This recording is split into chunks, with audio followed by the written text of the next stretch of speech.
Hello everybody, welcome again to my garden. Thanks for joining me. What I'm going to be talking about in this module is a little bit more about the conversation that we opened up about permaculture and how that systems thinking can really enhance the relationship building and the permanence of your organization.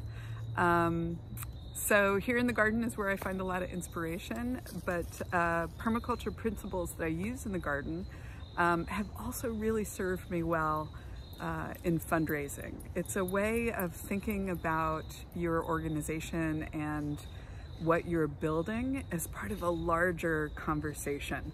So permaculture puts up 12 principles or guidelines that you can think about, and I have used all of them in one way or another to really deepen the success of my fundraising practice, as well as, truthfully, a way to bring the organizations that I've worked with in harmony, not only within themselves.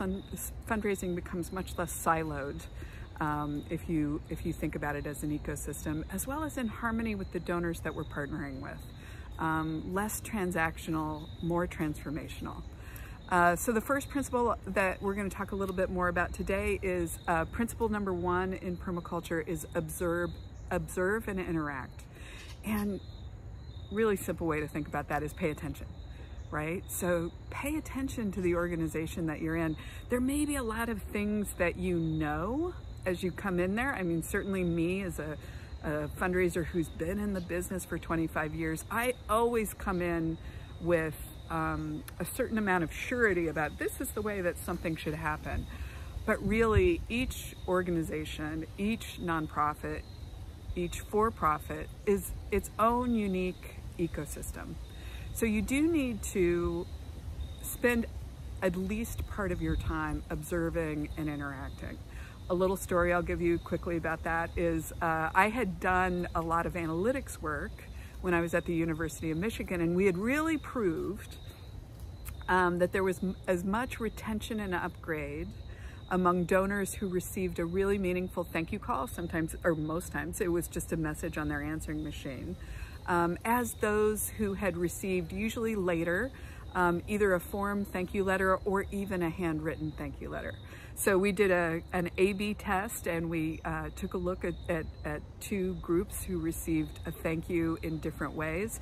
And we really determined that there was more retention and upgrade from a really lovely thank you call that came quickly and from a person that was meaningful for them.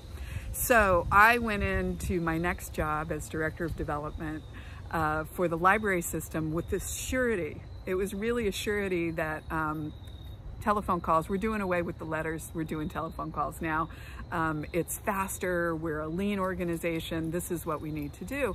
And I found out really quickly that that culture that I was working in did not respond to telephone calls in the same way that they responded to letters.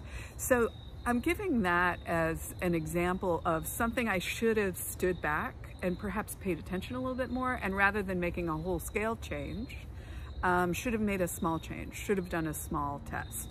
And I often use that now with clients, that I'm not necessarily the expert, they are the expert on their own organization.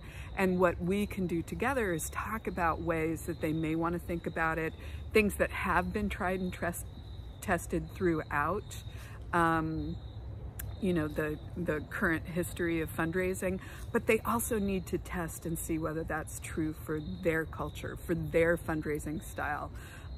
Just like in the garden, you have to observe for a while, when does the sun hit? Where does it hit? Who shows up in the garden? How do we use the garden? Those are all part of making a really vibrant ecosystem. So there's ways in fundraising that rather than making whole-scale sweeping fundraising changes or systems changes, based on information for an organization that's not yours, or a group of organizations that are not yours, take those as ideas and begin to see if they actually apply to your ecosystem. I think that's a way that we can become a little less cookie cutter, a little less frustrated when things don't work, also a little less invested in magical thinking. Like, a lot of times we think that we are not, or me as the executive director is not the fundraiser that my organization needs. I need to go hire somebody separately. And I would actually argue with that. I think that the executive director who is steeped in mission, steeped in practice, is really the person that just needs to think about turning fundraising and philanthropy towards the center of their ecosystem, but in such a way that it's deeply grounded in values and practice that is right for your ecosystem, is right for your organization. So by leaning into that first principle of permaculture, observe, pay attention. Before you start doing anything else, observe and pay attention. And I would say that throughout the time with the organization, observe and pay attention. We can learn a lot from just listening. So thank you for joining me. I'll do a little bit more writing about this and be back with you soon with another principle to talk a little bit about how you could use it in your fundraising organization. Thanks for joining me.